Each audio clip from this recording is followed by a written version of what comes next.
When I was a child, there were public executions at the center of the city of where I was living. They were publicly hanged. You could see the families, in tears and crying and scratching their faces. And it was awful. It's still an image in my mind till day. I cannot describe it in any words, what he did. What he did was he defended himself and his sister from being taken. He defended her, and then when they attacked, he defended himself and killed those who were attacking him. But he was executed on the grounds of waging war against Allah. And he had this lion and the sun. You see this emblem on my coat. This is lion and the sun. This is the emblem of Iran before 1979. And he had this tattooed on his arm. And before they executed him, they burned his arm. Some said with hot water, some say they broke it. So they tortured him because he had this tattoo on it. The price I personally paid is that I can no longer go back to Iran. Welcome back to the Quillette Cetera podcast. You're with me, Zoe Booth, and today I'm so excited to bring you this conversation with Danial Taghaddos. He is an Iranian dissident and political activist based here in Australia. Danial moved to Australia in 2018 at the age of 30 and became actively involved in the Iranian pro-democracy movement during the 2022 Mahsa Amini protests. He identifies as a royalist, advocating for the revival of a constitutional monarchy under the Pahlavi dynasty. And we get into his reasons for that at the end. They're super fascinating. While he maintains a full-time professional career outside of activism, Danial has become a vocal critic of the Islamic Republic, which he fled from, particularly on issues of nuclear proliferation, regional aggression, and human rights. His unique perspective bridges Iran's pre-revolutionary history with the current geopolitical crisis, which is happening right now. As we record this conversation on June 17th, the Middle East is in turmoil. Just 4 days ago, Israel launched a preemptive strike on Iran's nuclear facilities, citing intelligence that Tehran was mere days away from acquiring weapons-grade uranium. Iran has since retaliated with missile attacks. Many of my friends in Israel are currently in their bunkers. Danial joins me to unpack the roots of this conflict. We talk about how Danial witnessed public hangings in Iran as a kid and how that scarred him. We talk about whether there are Iranian spies in Australia and Europe and the United States, and how their regime infiltrates prestigious institutions such as universities or the media and implants these spokespeople for the regime. We talk about the backlash that Danial has faced, not only from pro-regime Iranians in Australia, but also from uneducated yet very confident leftists who label him a baby killer and on the side of a genocidal regime. I think voices like Danial's are so important to listen to. Not enough Westerners hear from Iranians. They don't know what it's like for them. We talk a lot about bravery, but the bravery that Iranians show is next level. Danial can never go home right now back to Iran because he faces jail or execution simply for exercising his right to criticize the regime. So I'm very happy to be sharing this conversation with you. Without much further ado, let's get into this conversation with Danial Taghaddos. Danial, thank you so much for joining me here today on such short notice. Yeah, thanks for having me. I'm so interested to hear about your story. Could you explain a little bit about what's happening in Iran right now, what you're hearing from your friends and family? Yeah, well, what I hear mostly is that currently military sites are being attacked in Iran, mostly military sites, missile depots, nuclear facilities, and very targeted strikes against specific individuals. That's what I saw from the news and I hear. I don't talk much about the news and what's going on with my family back there because they might get into trouble. But from the public posts on social media and from a few anonymous people and all that I talk to, what they say is the strikes are specifically targeted against certain individuals. They're just not any normal bombing of like this building or that building. I'm seeing the same thing, and I have a friend in Bandar Abbas in the south of Iran who thankfully is safe. And I asked him, I said, "Where are you sheltering?" And he said, "In my house." And then it struck me that most Iranians don't have bomb shelters because you don't have Israel or other countries regularly bombing civilians, but Israelis do have bomb shelters because their neighbors are always bombing actual civilian centers, which is really unfortunate. Could you explain why it's not a good idea for the Iranian government to have nuclear weapons? Well, they're threatening to wipe down Israel from the face of the earth. And it's not a new threat. They have been doing that since the beginning of their history, since the beginning of their existence. This goes back to the religious war against Jews. That's the history. But ever since they came into existence with the Islamist movements back in the 1900s when they formed, and well, their coalition with the communist and socialist movements in 1970s, both of these movements have had something against Israel one way or another. And well, they have won Iran as like a treasure they can use to fulfill their dreams. This is like occupying Iran and all that. But one of their dreams is to eradicate Israel. And Israel is a member nation state of the global community of the United Nations. And that is why them having a nuclear weapon or nuclear facilities to be able to build that weapon is not a good idea, because when your neighbor threatens to kill you, you don't want them to even have a knife or any kind of a sharp object, let alone a gun. That's why, basically. Yes. Now, some people would say, but Daniel, other countries have nuclear weapons. There's some talk, we don't know for sure whether Israel has a nuclear weapon. Shouldn't Iran also have a right to defend itself? Well, Iran as a nation state should have every right to defend itself.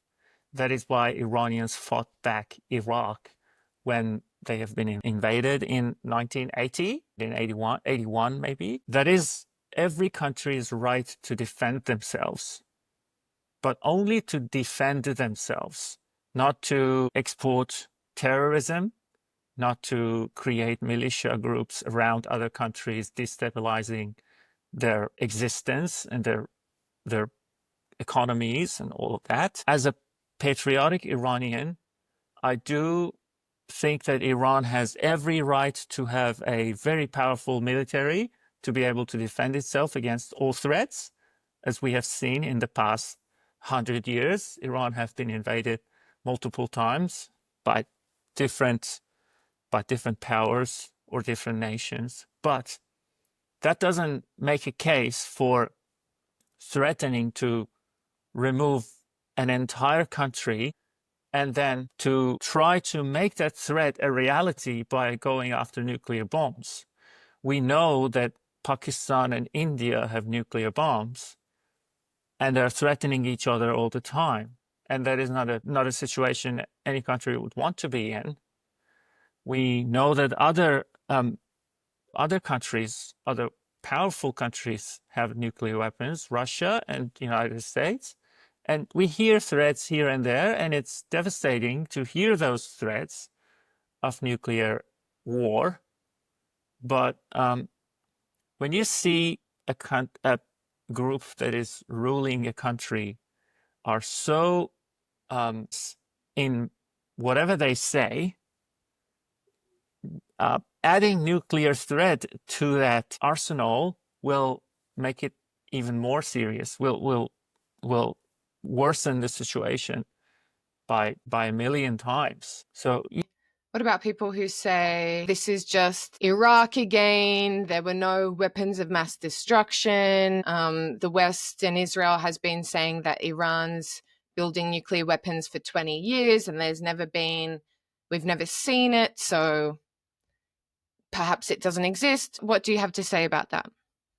It could be, but it could also be a serious case. We, as dissidents to the regime, have been calling to dismemberment of the regime, dismantlement of the regime, and returning Iran back to, in my case, in my belief, a constitutional monarchy that it was, a normal state rather than a rogue state. We have been calling for that for 47 years, for the entire life of this regime. But no one listens. No one gives that idea an opportunity, a thought, or maybe resources. And yes, there could be fake narratives that, oh, they're building weapons, but there is no weapons. It could be true, but is it something that we would want to risk? I'm not talking about Israel. They might go crazy and bomb some other country. They might bomb Iranian people, dissident Iranians, who by some chance they might try to take their country back from this regime. Who would want a nuclear weapon detonating in the Middle East? Anywhere in the Middle East? On Iran, on Iraq, on Israel, anywhere. Is that a risk that the global community would want to take? And would it be not appropriate to actually make the regime collapse and remove the threat to begin with? Would it not make sense? Makes sense to me. Makes a lot of sense to me. But unfortunately, it seems that a lot of people either don't know or don't care, especially in Australia. I think more people would care if they heard voices like you. And that's why I'm so intent on amplifying your voice and amplifying the other voices of true Iranian patriots who want good things, not only for Iran, but for the rest of the world. You're peace-loving people. You have such a rich culture. I'm obsessed about learning about Iranian culture and history. It's such a fascinating, unique culture of people. It's different to so many countries in the Middle East. I think Australians think that Iran is just like any other Muslim country in the Middle East. Can you explain a little bit about what makes Persians or Iranians different to other like Arab countries in the Middle East? Well, if any Australian have come across Persians in their life, which I believe many people around Sydney and Melbourne and Brisbane, like big cities, might have, they would, after a while, they would be able to tell the difference between an Iranian and any other Arab person. First of all, the language is different. So Iranians, just like Israelis who speak Hebrew and not Arabic, Iranians speak Persian, not Arabic. There are different dialects. Also known as Farsi, right? Yes, also known as Farsi. There are dialects and there are areas where people might speak Arabic in the southern western region, but they're minority, if you will. They're not the majority of the people, even in that area, for themselves. So this is the first difference. Culturally and religiously, Iranians are not in the same carriage with the other Arab nations. In fact, Iranians and Arab nations have had a bit of a controversy for many decades over many different there's a bit things. of beef, right? Yes. Which I'd love you to explain.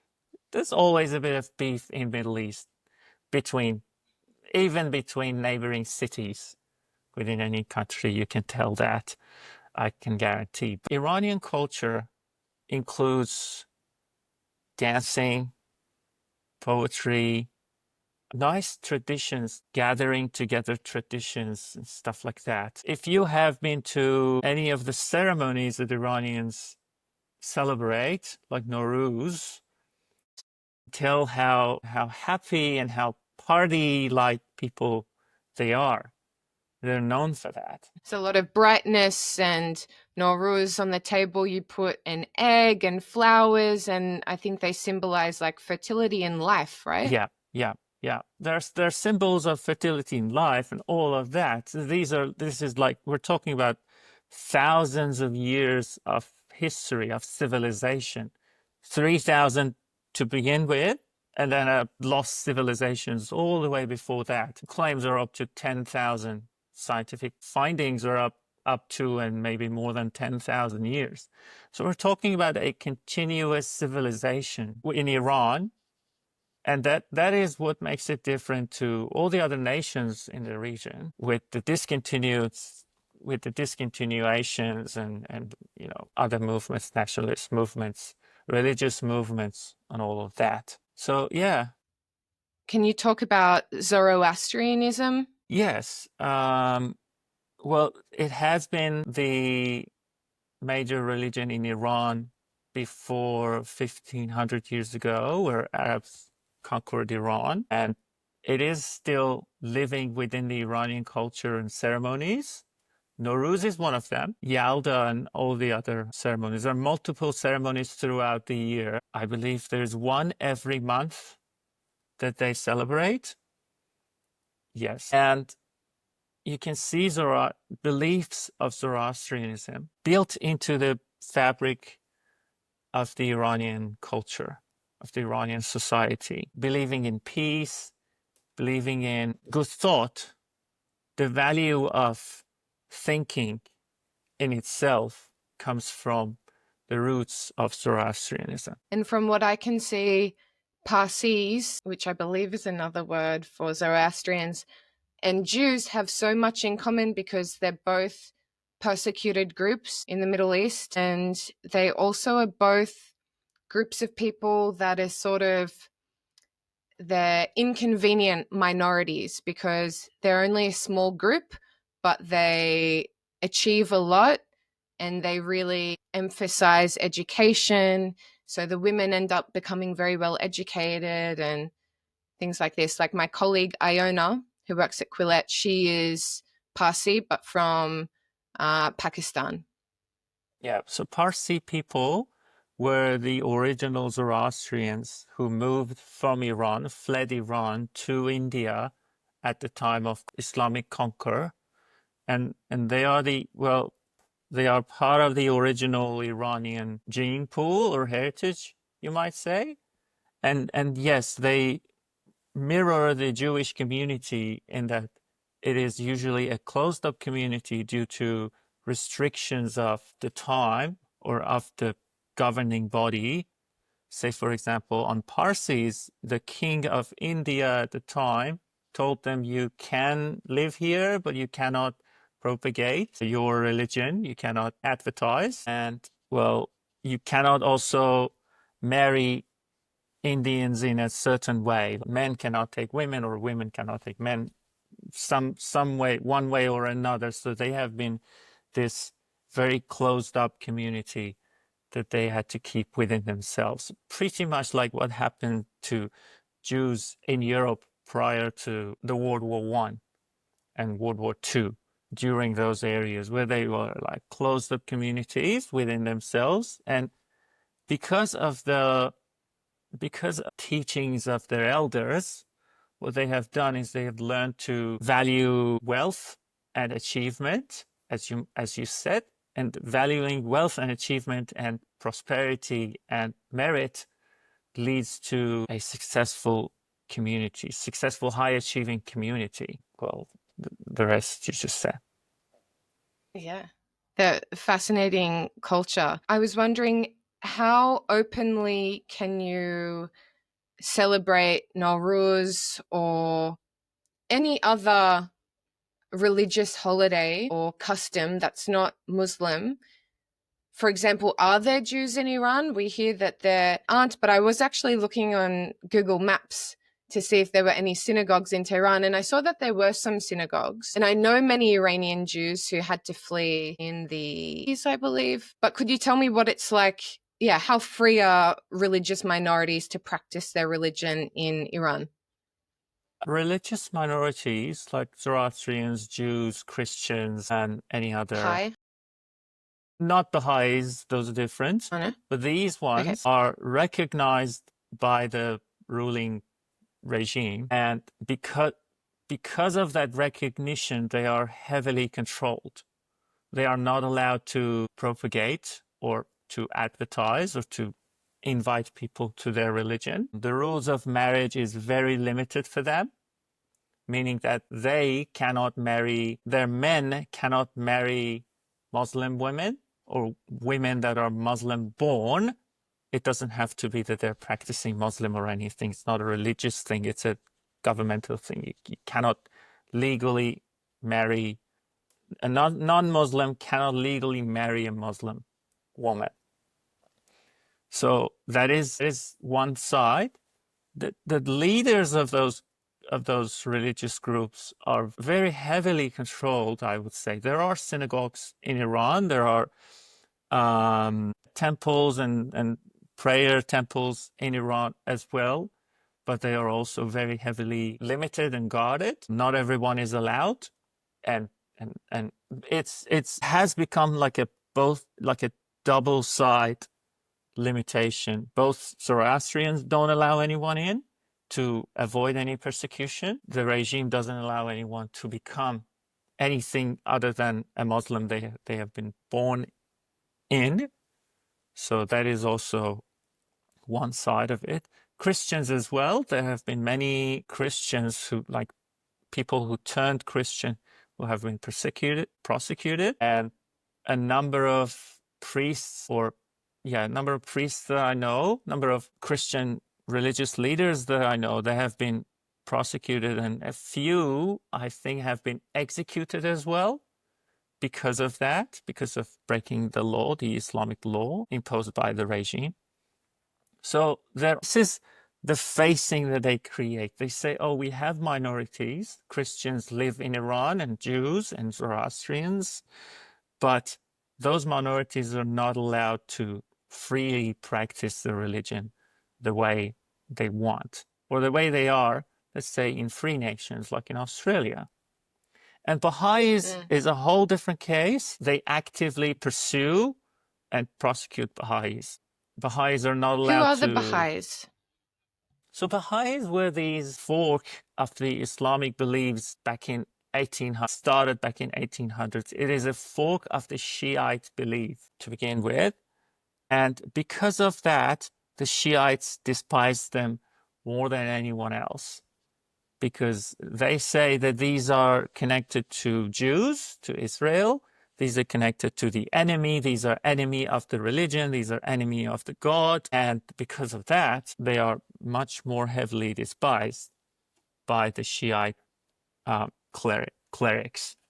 And now that the Shiites are in power, as is the form of like ruling power in Iran, they built it into the law, or like unwritten laws against them. They're not allowed to have jobs. They're not allowed to attend universities. They are not allowed to marry other Muslims. And yeah, it's a very bad situation. Unfortunately, the Baha'i community does not speak very well for these prosecutions, and because they claim that they are non-political in their work, in their actions, so they omit a lot of things. So growing up in Iran, firstly, did you grow up in Tehran or a different city?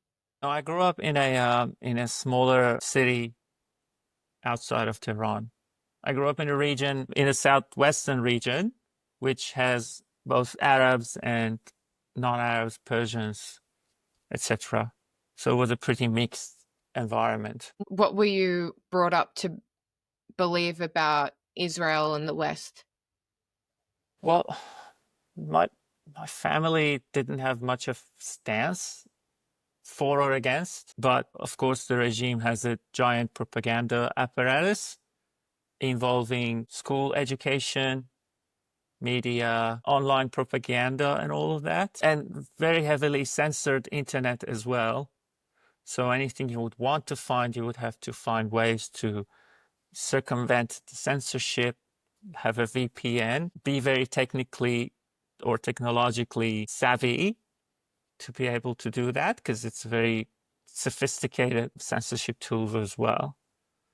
I was bombarded by all of that propaganda, but of course, information finds its way. So, yeah. And obviously, you're a very smart guy. And most of the Iranians I've met are very intelligent, well-skilled people who are living in Australia as engineers or IT specialists or something like that. I know at least like 3 Iranian IT specialists. So I just wonder why the propaganda doesn't brainwash Iranians as much as it does, for example, in Gaza. Why do you think it doesn't get to Iranians? Part of it goes back to the culture we talked about. Iranian culture values peace and peaceful coexistence and prosperity. Iranians, as have been their form of government for thousands of years, value monarchy and value kingdom. And that is not that they value one person as a king. They value living as a king. They want to be luxurious and bright and shining. It's sort of, you see in typical jokes about Iranians, they are shiny and BMWs and all of that. They know how to dress up, definitely. Yeah. Wow, and the women are beautiful. I went to an Iranian wedding and wow, stunning. There wasn't a bad looking woman there, and the men too, but especially the women. Yeah. So in that, if you want to be part of that, if you want to be luxurious, prosperous, wealthy, you can't afford to be an ideologue who wants to kill everyone else. Because at the end of the day, if you think about it, even economically, if you want to have a business to make money and to be prosperous, you would have to be peaceful to everyone. You would have to welcome all of your customers. You would have to be connected to everyone else. And that builds into the culture of Iranians. Iranians want to be prosperous and peaceful. So what they do is they want to create connections, not conquer. They don't want to conquer everyone else because that doesn't work. That never works. And that's why the propaganda of the Islamic Caliphate, in our case Shiite Caliphate, who wants to destroy and conquer and create like this Islamic state in the region and if they can around the world, doesn't match the Iranian culture. That's why it's rejected. Even if you can even see some of the most religious Iranians, Muslims, who are against this current regime because their Muslim beliefs, their Islamic beliefs belong to themselves. And they believe that if I believe that, if I pray 5 times a day, if I believe in Allah as the God of the world, and if I believe this and that, this is mine and this is mine only. It doesn't have to be imposed on everyone else. I have actually relatives, not very close relatives, but I have relatives who think like that, who despise the regime, but are also Muslims, believing Muslims. So Islam is not the problem per se. Political Islam is, but Okay. personal Islamism as political Islam is the problem. And if you want to have a government built on written words of Islam in Quran or any other sources they would like, it creates the same disaster because it's not possible, it's not compatible, it belongs to 1500, 1400 years ago. So political Islam is a problem or is the problem, but people who believe Islam are essentially not until they are limited within the bounds of law, of freedom of religion and freedom of speech and all of that. Being a Muslim is no different to being a Jew or a Christian in themselves. But once the law starts to change, that is when the problem begins. Yeah, it seems like the issue with Islam, I'm not an expert in it, but I have heard that Islam means literally to bow down. Yes. And the way you hear Islamists or political Muslims explain it is that there has to be a theocracy. There has to be political Islam, because if there's a government above Islam, then it's not true Islam, because God comes before everything.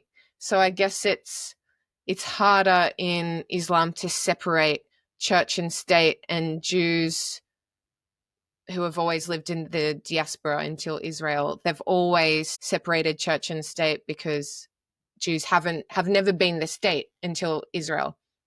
You know, it's interesting.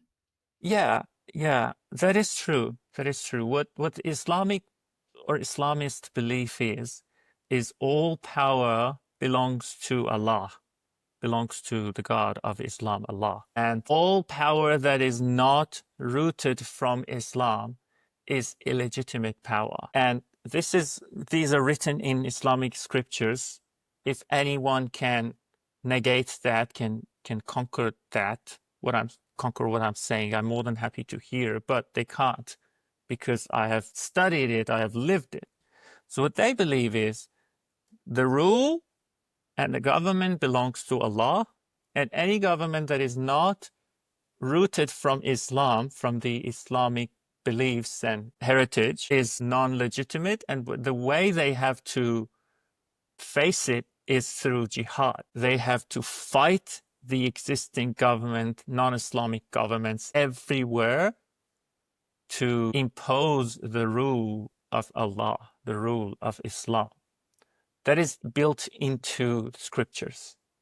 If you want to impose that, you will see what's happening in the Middle East. Yeah, and that's the inevitable struggle that Islam has with the West, because that's not how secular liberal democracies work. And yes, we do have freedom of religion, but that only works when your religion or your group also supports freedom of other religions and pluralities. True. You know, it's a question we talk about a lot at Quillette. I'm very interested in it, and became interested especially after October 7th. Could you explain a little bit about why so many Iranians support Israel and the Jewish people? Well, first it goes back to Iranians being peaceful and want to coexist with every nation in the region. But especially with the Israelis and with the Jews, Iranians have had a very long history. It goes back to 2,500 years ago, but it doesn't stop there. It's not just a one-time incident.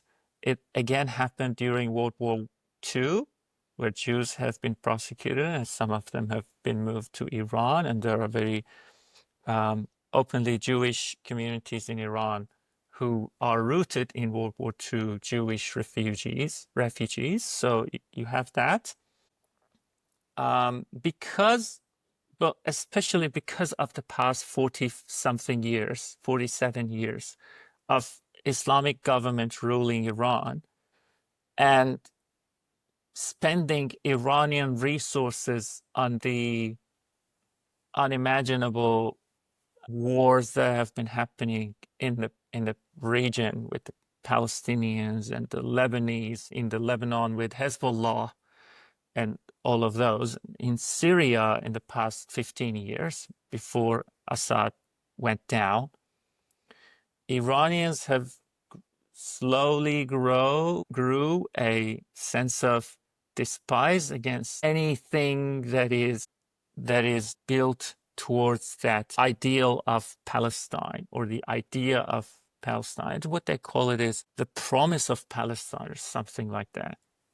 So anything that is in that sense, in that direction, Iranians started to dislike and started to voice this dissident against that. And with October 7, the attack that has occurred on civilians in a festival, in like dance festivals, and living in their homes, and children, and elderly Women. children, women. Mm-hmm. even civilian men, all of that, this has sparked a flame, I would say, for these steps to take, for the steps to be taken. But also, if you take back maybe a few months or maybe a year, in March 2023, Crown Prince of Iran, Reza Pahlavi, traveled to Israel and had meetings with the Israeli government officials. And because he's a very popular person in Iranian politics, he's heavily liked, I would say, heavily he's regarded as the only true opposition to this regime, separate from socialists and Islamists and all of that.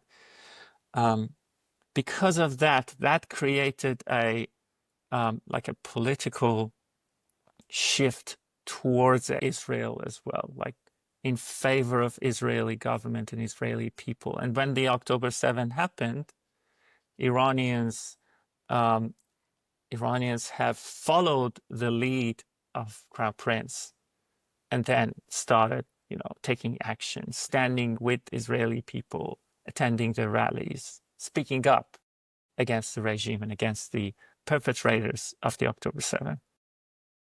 And it's been beautiful to see because I've attended many of these rallies. I myself am not Jewish, but I'm definitely part of the community. And that's where I first saw you and started following your work because I saw this flag that I hadn't really seen before. It sort of looks like the Iranian flag, but it's got a lion on it, I believe. And I thought, who are these people? And it got me very, very interested. And since then, at so many Jewish events or Israeli events, I've seen Iranians such as yourself supporting the community. And it's so nice to see because most other people, even if they do support Jews in Israel, they're too scared to do it publicly because it's not the cool or correct opinion to have. So it's been so nice to see your support. I really appreciate it. Thank you.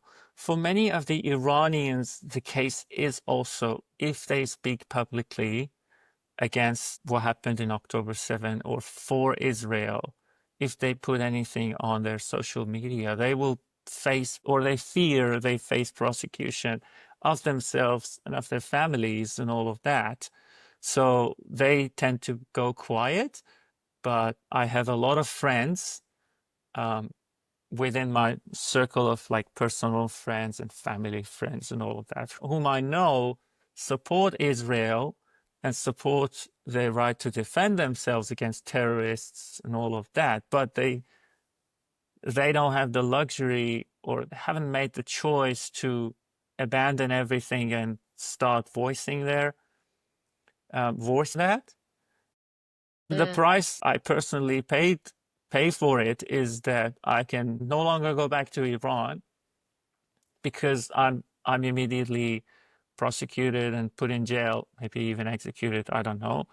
But many of the Iranians don't speak up because of this fear of the regime, because they fear the regime might come after them and it will block their way of going back to Iran to see their families, maybe for a holiday or something. So I know a lot of Iranians who do support that, but do not appear in public events or do not voice their support. You were so brave. And I know other people here who have to use a different name. They don't use their real name. They're Iranians, or they are really scared of spies. But I would love to hear about how you got the courage. Well, firstly, how you came to Australia and why you came to Australia, and then how you got the courage to become speaking about this issue when it carries so many risks. Yeah, so I came to Australia in 2018 as a skilled migrant. I had planned for it for a couple of years. I had plans for migration all my adult life, I would say, because of the dire situation in Iran, dire economic situation to begin with. and also the political repression and censorship and all of that. So I had plans for it, but I made it happen in 2018. Came to Australia in 2018. After a few years, I felt like I actually owe something to my home country because I've lived there for 30 years. I've used resources of my country to be where I am. So I have to kind of give it back to my countrymen who cannot do that, do not have the luxury of moving their lives somewhere else, or um, the people who have no voice in the media or in even in social media and all of that. So after a few years, I started getting involved in political movements, and I got actively involved in 2022 protests in Australia, as famously known by Mahsa Amini protests after the killing of Mahsa Amini, the Iranian girl, for not wearing hijab. Since then, I got more and more involved with different groups and all of that. And then the October 7 happened. Then we got engaged with the Jewish community as well.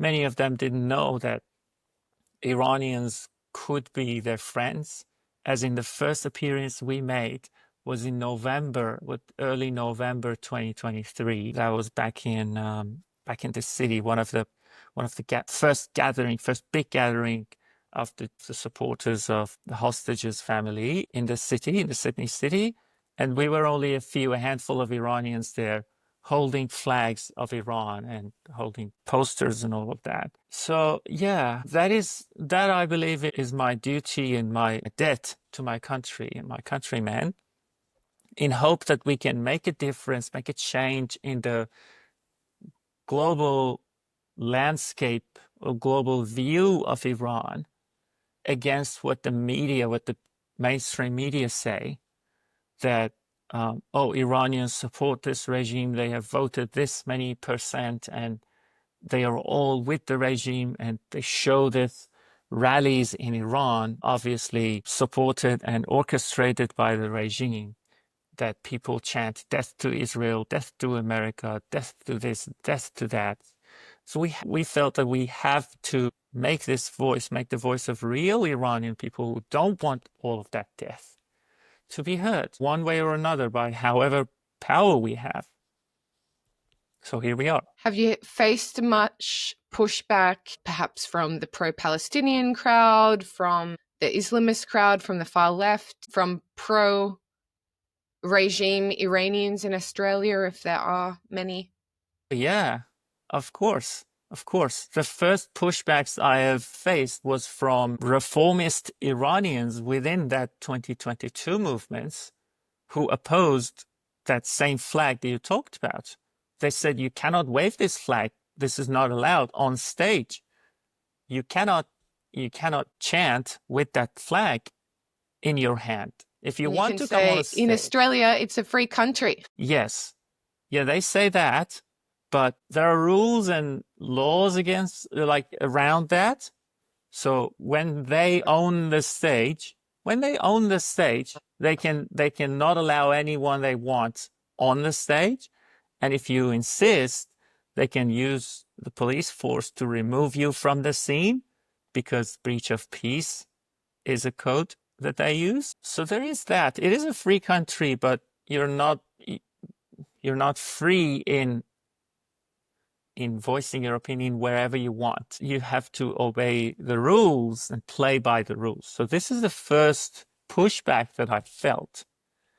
And in that first scene, in that first instance, I found out that these are not actually even reformists. They're just simply pro-regime that have a minor beef with what's happening, and they wanted a piece of power. They wanted a piece of cake. So that was the first. And when the Israeli thing happened, when October 7 happened, we were the first group, a handful again, maybe less than 10 people, who arranged a rally in town hall in favor of victims of October 7. That was October 22nd. And when we chanted, "We stand with Israel," Iranians stand with Israel, and we oppose terrorism spread by the regime. We oppose the regime. And this is not our war. This is not our call. Then we also had a second backlash from those who support the Palestinian cause, the leftists and the Islamists. Islamists never approached us because they know who we are. They see who we are and they don't bother. But leftists do. So they try to label us whatever they can. So child killer is the label they love.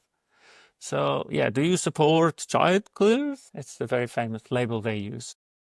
It's always the same. Oh, so you support genocide, you support killing babies. It's such a bad faith and disingenuous way to act with people. It's so gross. Yeah, it is. It is called, what is it called? It is called a fallacy. In the arguments, they use this fallacy very much, which is they connect you to something very bad and they label you that so that they can use to destroy your argument, however valid that is. I'm not sure if it's a straw man argument, but it's very close. It's a straw man fallacy. Definitely close to a straw man. Yeah. Yeah, it's taking completely misinterpreting, willfully misreading and misinterpreting what you're saying to be the worst thing imaginable. Yeah, it's terrible. Okay, I want to know, are there Iranian spies in Australia? Because I've heard that in America we have a Jewish Iranian writer, Roya Hakakian, and she broke a story about a Oberlin College, which is a college in America, and how a pro-regime professor, I think his name is Muhammad Jafar Mahalati, he got a job at this liberal college, but he was sort of like not a spy per se, but 100% connected to the regime. And it's sort of like the regime sends out these people to get these high positions in the West, and Westerners just see them and think, oh, they're teaching Islamic studies or they're teaching Middle Eastern studies. They seem like great people. There's nothing wrong with them. But actually, they are working with the regime. Do you know anything about this? Yes, and Mahalati was not the only one. There's also Mousavian, which is responsible for the terrorist regime have done in Europe. He was the ambassador to one of the European countries, or maybe the second in the embassy hierarchy. He's also a university professor, as you mentioned, who's been with the regime embassy at the time and has had a role. And Iranians in the USA have not been able to push enough force to the US government to force him out or to expel him. That is I know. And What about Australia? of course, there are in Australia. There are many in Australia, I would say, depending on your point of view or where you put the bar between who's connected and who's a spy and who's an agent. Of course, I don't want to name anyone because of the legal consequences that I might face, but there are Islamic and studies. Me and the publication. Yes, of course. So there are, as you explained exactly, they could find the cover of Islamic studies, Islamic schools, universities, to university teachers in law and related areas where they reside. And well, here and there they do favors. Sometimes they do favors for the regime. And there are, of course, it's a you got to imagine an onion. It's a multi-layered facade that blocks any attempts to target the regime directly. So there are these agents, there are publicators who push articles in the news. There are some, unfortunately, news media people, article writers, reporters and all of that. And there are some people close to human rights apparatus who block any attempts to truly target the regime. And there are some people connected to, like, who have bits of connections within the parliament, who know how you can meet a parliamentarian, a member of the parliament, or a senator, and all of that. So they block anyone who wants to approach those senators and members of parliament. There are as well some people there. And yeah, all sorts of layers of complexity that you have to face. One of my friends says she has a list of questions. She's Iranian. She has a list of questions that she asks Iranians when she meets them in Australia to sort of tell if they're a spy or not. Are you the same? I have been in Australia for 7.5 years. I can immediately tell if someone is a pro-regime or not. Or I can immediately tell if, well, it's in their views. When you speak to them for like 5 minutes, you can immediately see through their speech. The words they use. For example, if you want to see someone who's pro-Israel or not, you would look up, you would try to spot the words occupation or genocide in their vocabulary. If they use it, you can immediately tell they're anti-Israel. Well, that's the extreme. But occupation is the first and less or least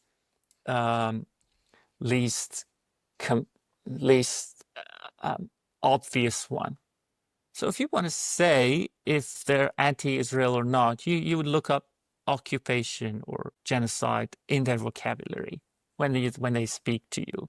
You don't have to necessarily bring up Israel and ask if you support Israel or not. If you just touch on the idea or edge on the idea and then get them to talk a little bit, you can tell. Same with the regime. They're mostly what I see is if anyone is anti-monarchy, they are one way or another pro-regime. Because in reality... Yeah, I was wondering about that. In reality, it's either monarchy or the republic that is Islamic that currently is Islamic.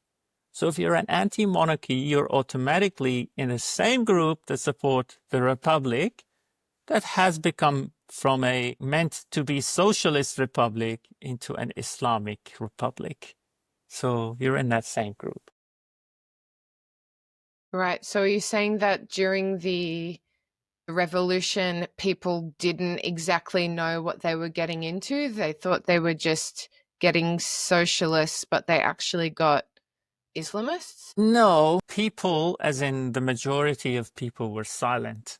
They didn't even know what an Islamic republic is different to a socialist republic or any other. There were very few people who openly spoke up against revolution to begin with. Well, they were intimidated. They faced threats at the time because one of the things that the revolutionaries did was burn down an entire cinema with 600 people watching a movie. They burnt them alive. So this level of intimidation is not anything that normal people can speak against. I would say it was not will of the people. It was not chosen by the people that the monarchy government should go. They had no idea what should happen to the politics because they didn't need to. If you ask any everyday Australian, should we go and revolute and make Australia a republic? They have no idea what is the benefit of a republic versus a monarchy. So they have no opinion. And revolution, I would say 1979, events of 1979, I would very cautiously call it a revolution. It's not a revolution. It was more so like an uncontrolled uprising or a coup. It was between a coup and an international attempt to overthrow Iranian government. It was between this and that and a bit of like revolt. So it was not a full-on revolution like happened in Russia back in 1915 or 1917, October Revolution. Or it wasn't a revolution that happened like in France. It wasn't something like that. It was more so a coup or an international conspiracy against Iran. So, yeah, people had no role, had no active or influential role in that. What I can say about people's role is that they didn't openly support the Shah, and that added up to the entirety of the equation. If people Do you think there were good reasons for them not to support him? No. They were just too ignorant to know they should do that. They have done it in 1953. What the media and the academia call a coup, which was not, and it was like legally proved that it was not a coup. So in 1953, people supported the Shah. Before that, 1940, 41, or 1940, which the former Shah, the Reza Shah, stepped down. Iranian people again supported the Shah to become the next king, supported then Crown Prince Mohammad Reza to become the next king, the Shah of Iran. But they failed to support the Shah this time, 1979, because it has been like 25 years and a couple of generations have passed from the people who have seen World War I and World War II and the situation before that and the changes the Pahlavis have made. The generation have changed and people assume this, what they have is their right and has been there forever. So they didn't know the importance of supporting the Shah at the time. So can you explain a little bit about why a monarchist or a royalist and why maybe secular liberal values or a liberal democracy for Iran won't necessarily work? Yeah, well? sure. So when you're talking about a society, there are different roles or different powers that exist within that fabric of the society. Religion is one of them. In elderly civilizations like that of Iran, monarchy is one of them, or the political elite, the monarchist political elite, or the political elites that connect to the monarchy is one of them, and it's within the society as well. And most recently born democracies, in liberal democracies of the world, academia is one of them as well. So when you're facing a force that is Islamism, which believes that the religious group must rule, you must have something to work against it. And to keep the society as is, to not rip the fabric of society, you would have to use one of the powers. In Iran specifically, monarchy is that power, is what keeps the country united or uniform in the sense of equality and all of that, but also doesn't oppose religion and doesn't create conflict and internal war.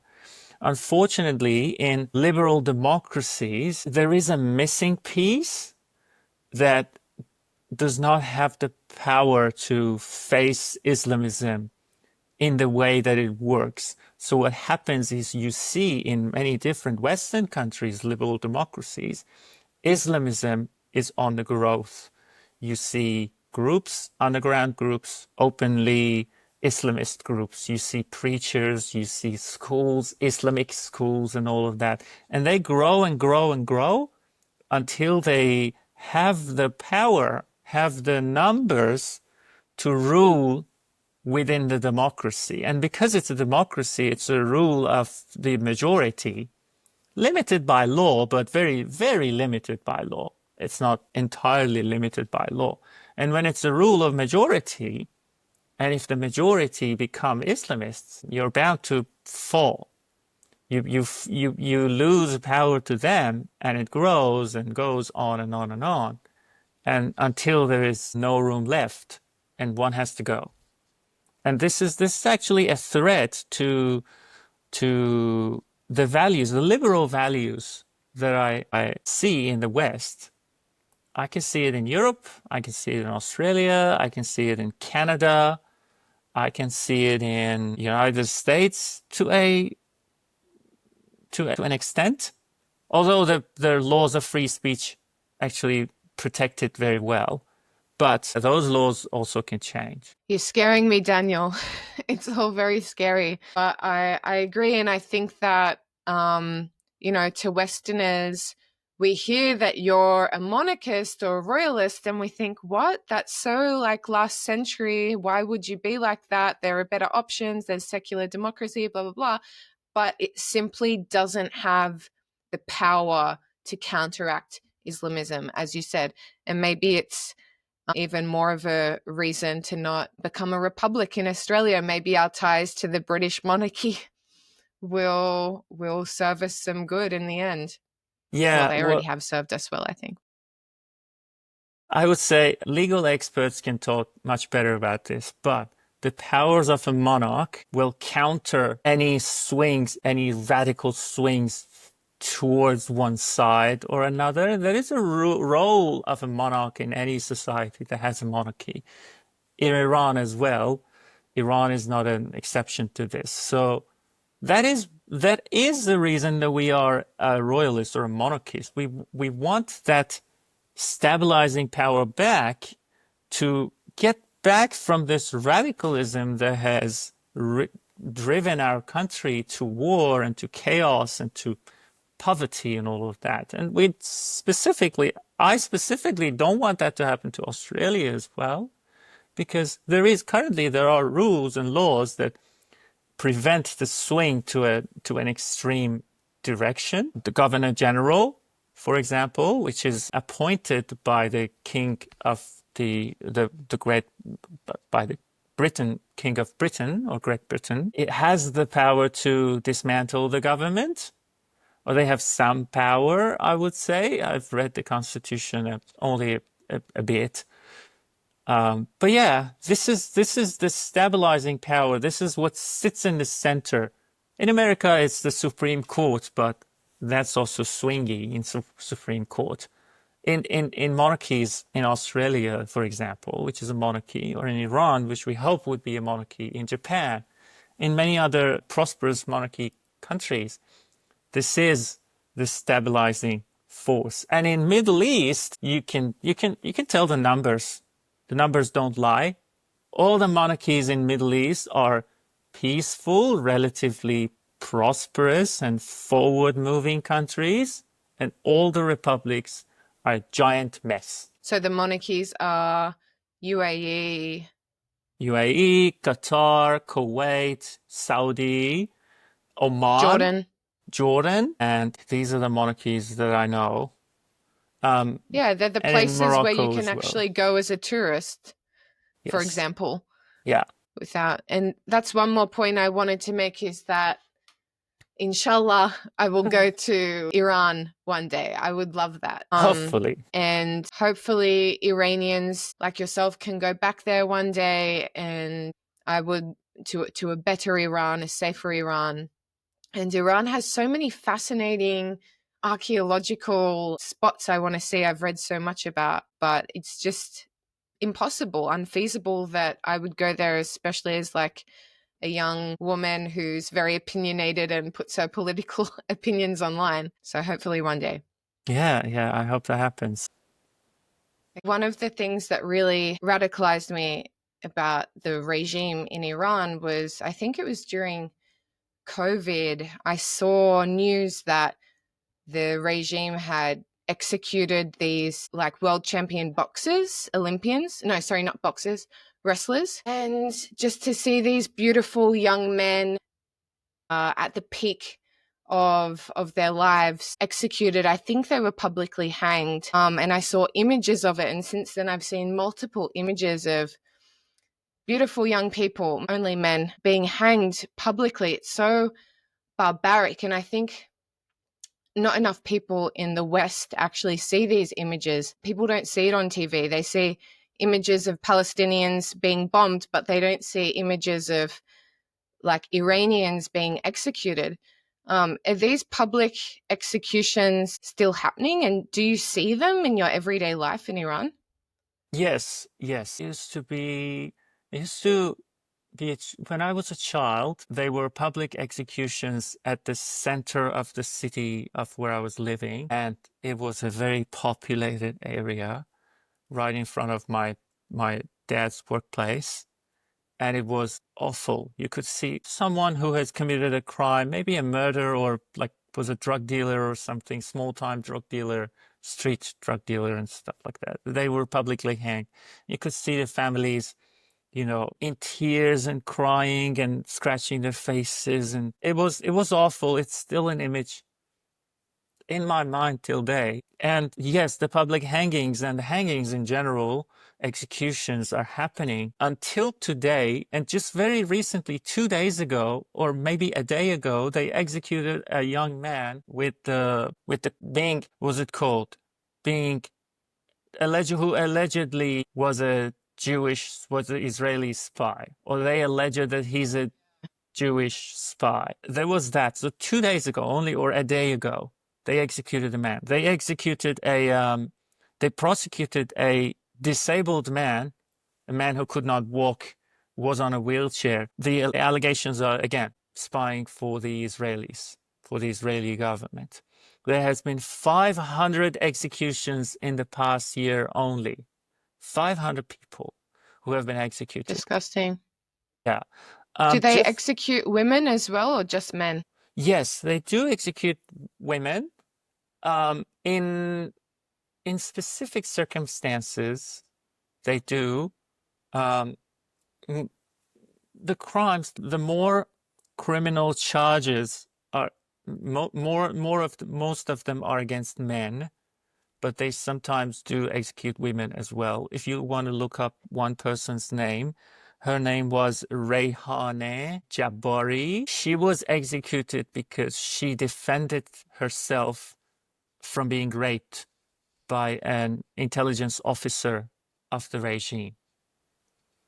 Rayhaneh Jabbari Rest in peace. was one case that I remember. Yeah, it's just like the case of Navid Afkari that you heard during the COVID in 2020 or 2021, which I remember President Donald Trump also tweeted for him and asked the Iranian government not to execute him. There were many more cases in 2022 uprisings.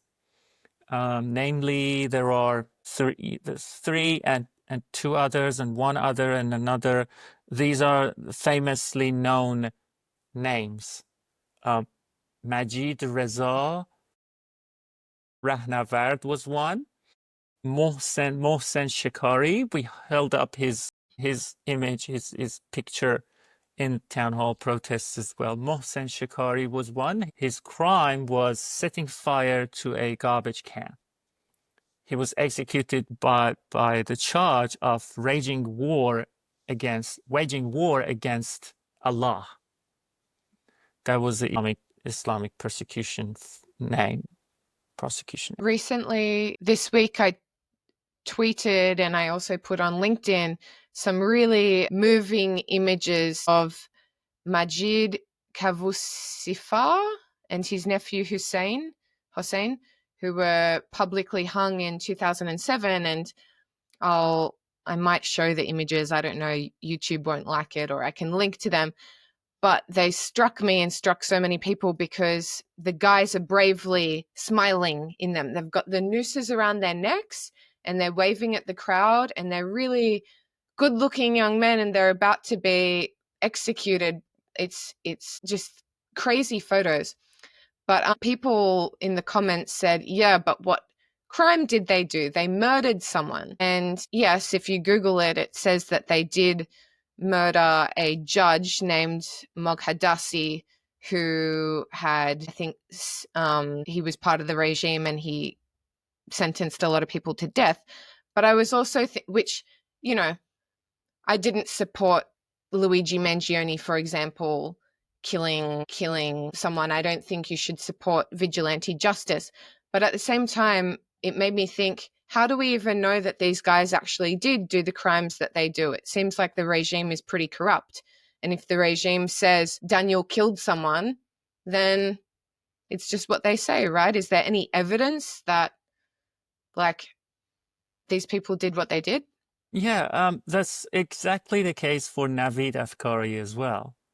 They charged him, they alleged that he killed a security intelligence officer, but there were no charges other than him confessing under torture. And the story they made didn't add up even to common sense, even to a person with common sense. But they executed him as a sign of the fact that if you dare to disobey, we will kill you. This is their message. This is what happened to Majid Reza as well. Majid Reza just was interviewed right before he was sentenced to death and right before he was about to be executed. And bravely he said, I don't regret anything I have done. I've defended myself and I don't want my family to mourn or to cry. I want them to be happy. Very brave people. Yeah. I cannot describe it in any words what he did. What he did was he defended himself and his sister from being taken, and God knows what happened to her sister. So he defended her sister, or maybe some other woman, I don't know. He defended her, and then when they attacked, he defended himself and killed those who were attacking him. But he was executed on the grounds of, waging war against Allah. And he had this lion and the sun. You see this emblem on my coat? This is lion and the sun. This is the emblem of Iran before 1979. And he had this tattooed on his arm. And before they executed him, they burnt his arm. Some said with hot water, some say they broke it. So they tortured him and then burnt his arm or broke his arm because he had this tattoo on it. Disgusting. And yeah, people are bravely fighting the regime, and some of them are getting away in their fight, but it doesn't make it up for the question of what crime has he done, because there is no due process. There is no due process. Someone gets drunk in Australia, someone gets drunk and kills 3 children in a DUI accident. There is due process. They go to jail. They spend years in jail, but there is due process. They have the right to defend themselves. They have the right to have a lawyer, and there are laws in place. No one is allowed to kill people, but if that happens, there is due process. If someone defends themselves and it is proven that they have defended themselves, they will be not that much of a consequence for them under defending yourself. And in the case of Majid Qavusi Far, was the same. That judge sentenced hundreds of people to death over small crimes like street drug dealers. I know there are horrible people, street drug dealers, corrupt the society and all of that. I know that. But their punishment shouldn't be death. Or even if it is in the law that their punishment should be death, there should be due process, evidence, all of that. Not just if someone claims that someone else is a street drug dealer and plants something and they get prosecuted and then executed by law, because this is Islamic law, and if you sell drugs, you'll be executed. This is inhumanitarian. This is a tragedy. You cannot say, oh, but what has he done? We know what he has done, but it has a lot of more sides to it. It has a lot of aspects. I really hope the people of Iran have a better future to come. They deserve so much better than how they've been treated for the last few decades. My heart breaks for them, and my heart breaks for the Israelis who are being attacked as well by the same regime. The regime has to go. There is no way that they can keep causing so much suffering and terrorism in the world. I hope it comes. I don't know. I wish and I pray for the well-being of Iranians in Tehran and the Israelis in Israel, wherever they are. I am heartbroken by the death of civilians on either side. Any civilians in Iran that have been a victim of this recent war that the Islamic regime has brought upon us. And my heart goes to the victims' families and of the victims and the victims themselves. I wish them peace. And yeah, I wish everything is through so much sooner. And just recently, I've heard that Donald Trump asked people of Tehran to leave the city, to evacuate, where it really worries me because, well, you're going to evacuate millions of people in Tehran. It's not something that can be done within hours or days, if even possible, if there is enough fuel to move them around, if they are willing to go out of the city, if they have a place to go. So I'm very heartbroken by what's happening, but this is upon Iran and upon the region by the Islamic Republic regime. This is, again, this is not the war of the Iranian people. I cannot emphasize that enough. And yeah, I wish it's through so quick. And I wish that the regime is gone very soon. Me too. Hopefully it's over soon with the least amount of damage possible. But again, I want to thank you so much. You are so brave. You're one of the bravest people I know. I wish more people, would listen to you, and hopefully a lot of people see this podcast and share it widely. If people are interested in your organization, what's it called? What can they Google? Or I'll put it in the show notes. Sure. I'm with Meheran Foundation. That's Meher, Meheran, Iran, Meheran Foundation. If they want to email us, we have this email, pr@meheran.org. If they're interested, we have an Instagram page. We are very active in Instagram specifically. They can look up my name and reach out to me. I'm available on Instagram, on X, formerly Twitter, these two specifically. And yeah, if anyone is interested to know more about Iran or want to hear the other aspects that is not heard within the news and within the academia, I'm more than happy to share those thoughts. Thank you for having me. Great. No, thank you for joining me. Talk to you soon. Okay. Talk to you soon. Bye.